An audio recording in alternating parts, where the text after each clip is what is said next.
आपके टेलीविजन में एक गरीब महिला यह कह रही है कि अपनी इज्जत दे दो तब तुम्हारे पति को छोड़ेंगे। पानी में जहर मिलाया जा रहा है। कहीं तो झोपड़ी गरीब की जलाई गई, कहीं मजलूम की इज्जत सड़क पे लाई गई। दवा के नाम पे धोखे से जहर देते हैं। सितम की हद है कि बच्चों की जान लेते हैं। मुर्शिदाबाद से ध्यान भटकाने के लिए सारी बातें कही जा रही है। क्योंकि नाविका जी सुनिए, जब कांग्रेस की स्थापना हुई थी ना, 28 दिसंबर 1885 को मुंबई के गोकुलदास तेजपाल संस्कृत महाविद्यालय में 72 सदस्यों की उपस्थिति में WC बनर्जी की अध्यक्षता में और A.O. ह्यूम के मार्गदर्शन में, तब से लेकर यह भारतीय राष्ट्रीय कांग्रेस और फिर शरद पवार की राष्ट्रवादी कांग्रेस और ममता बनर्जी की तृणमूल कांग्रेस उसी की मानस पुत्री है जिसने की देश तोड़ा 1947 में धर्म के नाम पर, हिंदू मुसलमान के नाम पर। और ये बंगाल तोड़ना चाहती हैं फिर से धर्म के नाम पर, हिंदू मुसलमान के नाम पर। आप इनका इतिहास उठाकर देख लीजिए। 1919 में कोई मतलब नहीं था तुर्की के खलीफा से, वहां मुस्तफा कमाल पाशा ने उसे खत्म कर दिया था, लेकिन भारतीय मुसलमानों से उसे जोड़कर रखा। 1947 में इन लोगों ने क्या किया, हैदराबाद में हिंदुओं का कत्लेआम किया गया। 1946 में डायरेक्ट एक्शन डे के नाम पर फिर हिंदुओं का कत्लेआम किया गया। कश्मीर में हिंदुओं को खाली कर दिया गया। यह परिपाटी आते आते आते ममता बनर्जी बंगाल में लेकर आ रही हैं और कहती है कि बंगाल से बंगाल तो जा रहे हैं, क्या होता है, शर्म से इन्हें डूब मरना चाहिए। ये क्या कह रहे हैं? अरविंद केजरीवाल ने हमारी सेना के शौर्य पर प्रश्न चिन्ह लगाया था। ममता बनर्जी की पार्टी के लोग कह रहे हैं ये दंगे फसाद, तौबा करते हुए कह रहा हूं, मुझे कहना पड़ रहा है कि BSF कर रही है। ये कह रहे हैं शर्म से इन लोगों को डूब मरना चाहिए। हमारी देश की केंद्रीय सुरक्षा बल, बॉर्डर सिक्योरिटी फोर्स, जो कि देश की आंतरिक और बाह्य सुरक्षा पर ध्यान देती है, उनको दंगों का दोषी वो पार्टी बता रही है। 2018 का आप इतिहास उठाकर देखिए कि लंदन के होटल में चम्मच चुराते हुए पकड़ा है ममता बनर्जी और उनकी पार्टी के पत्रकार CCTV पे।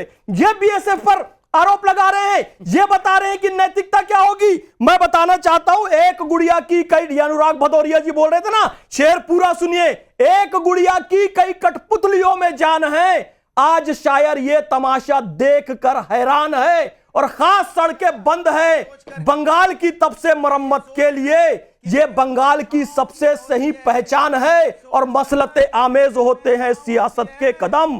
तू ना समझेगा सियासत, तू अभी इंसान है। ये इंसान के सियासत समझ में नहीं आएगी। मैं इन्होंने क्या किया देखिए, ममता बनर्जी की लेकिन पब्लिक के बहुत सवाल आ रहे हैं और कमलाकर त्रिपाठी जी ये सवाल आपके लिए है।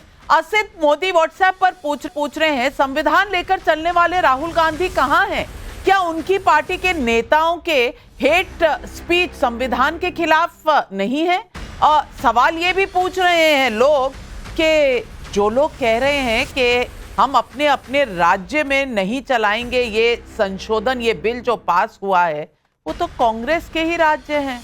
अब संविधान जेब में है या संविधान पढ़ा भी जाएगा? संविधान शोपीस है या संविधान इस देश की आत्मा है?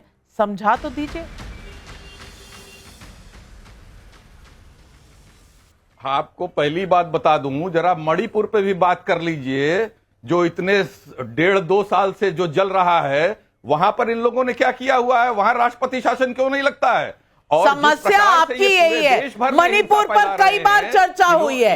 आज जब बंगाल पर चर्चा होगी तो आप मणिपुर चले जाएंगे, क्योंकि बंगाल पर आप जवाब दे नहीं सकते। उत्तर प्रदेश, मणिपुर, हर जगह पे चर्चा होगी। जवाब दीजिए। एक सेकंड मैं अभी जवाब दूंगा। मणिपुर चल रहा था तो राहुल गांधी चले गए थे। बंगाल जाने की हिम्मत नहीं है क्या?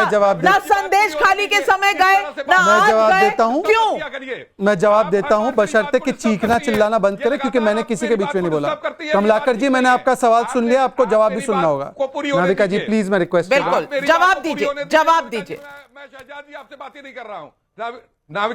नाविका जी, मैं जब जवाब देता हूं तब इनकी आवाज ऊंची रहती है, फिर मुझे चीखना पड़ता है। मैं चीखने नहीं आ रहा। मत, आपकी आवाज मैं अपनी आवाज से मैं अपनी प्रॉपरली जवाब दूंगा। अभी उन्होंने पूछा मणिपुर पर क्यों नहीं जवाब देते, आपको पता है। प्लीज मैं रिक्वेस्ट करता हूं, जब तक वो, वरना उनसे बुलवा लीजिए, फिर मुझे मेरी बारी दीजिए जी। मणिपुर में अभी आपको पता है वक्फ बिल पास होने के बाद मणिपुर का 2 सदनों में रेजोल्यूशन आया। राहुल गांधी दोनों सदनों में, एक लोकसभा में और राहुल गांधी के चेले चपाटे दूसरे राज्यसभा में, दोनों सदनों में बैठे नहीं। पूछे राहुल गांधी थे लोकसभा में जब रेजोल्यूशन आया?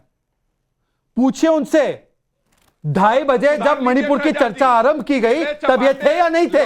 अब मुझे अपनी दूसरी बात कहने दीजिए। नाविका प्लीज, ना नाविका मणिपुर की चर्चा में थे, नाविका ना रिक्वेस्ट वक्त करो, पर मुझे कुछ बात करने बोले। दीजिए। मैं रिक्वेस्ट कर रहा हूं भारत से, मुझे अपनी पूरी बात चलिए, प्लीज दूसरा करने पॉइंट, दीजिए। दूसरा पॉइंट। मुझे अपनी बात कहने। अभी अनुराग भदौरिया दलितों की बात कर रहे थे। आज अनुराग भदौरिया को एक बात पूछिए, अनिल कुमार नामक एक दलित को उत्तर प्रदेश में गोली मारकर मार दिया गया, पर इनके नेता ने एक शब्द नहीं बोला। पता है क्यों? क्योंकि मारने वाले का नाम था दिनेश यादव। दिनेश यादव मारने वाले का नाम है, तो एटा में जो दलित को मारा गया है, मजाल है कि अनुराग भदौरिया के नेता इसमें ट्वीट कर दे।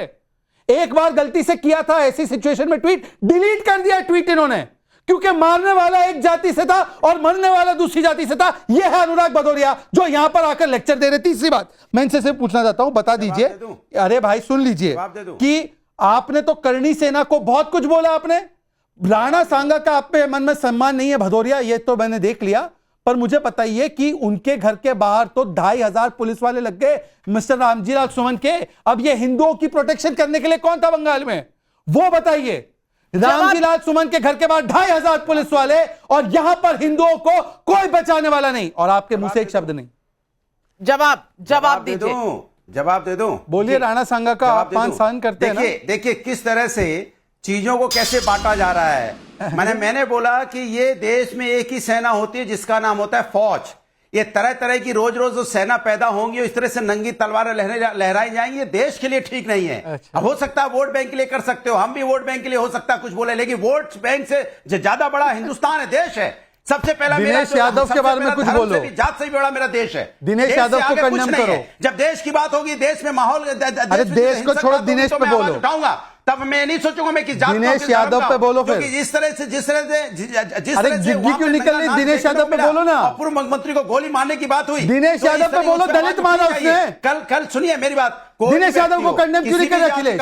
किसी भी धर्म का हो, देश से बड़ा कोई नहीं हो सकता। मान्यवर अखिलेश यादव ने दिनेश यादव पर ट्वीट किया है क्या? इस तरह की बातें करके आप वोट बैंक की राजनीति मत कीजिए समाज के अंदर में। दिनेश जिस तरह की यादव पर बातें की जा रही है, अखिलेश जी ने क्या ट्वीट कानून किया है है? ना? कोई गलती करेगा कानून सजा देगा। कोई नहीं, दिनेश यादव ने किया, बोलो। गलत करेगा सजा मिलेगी। कोई की क्यों? अब कोई क्या है? भदौरिया, देश की इतनी चिंता है, देश की इतनी चिंता है, तो आपकी पार्टी की नेता है रुचि वीरा, वो कह रही है एक समुदाय को आहत किया गया है, इसलिए ये सब हो रहा है, आने वाले समय में इसके दुष्परिणाम होंगे, और उकसा रही हैं। इन पर भी कुछ बोल दो।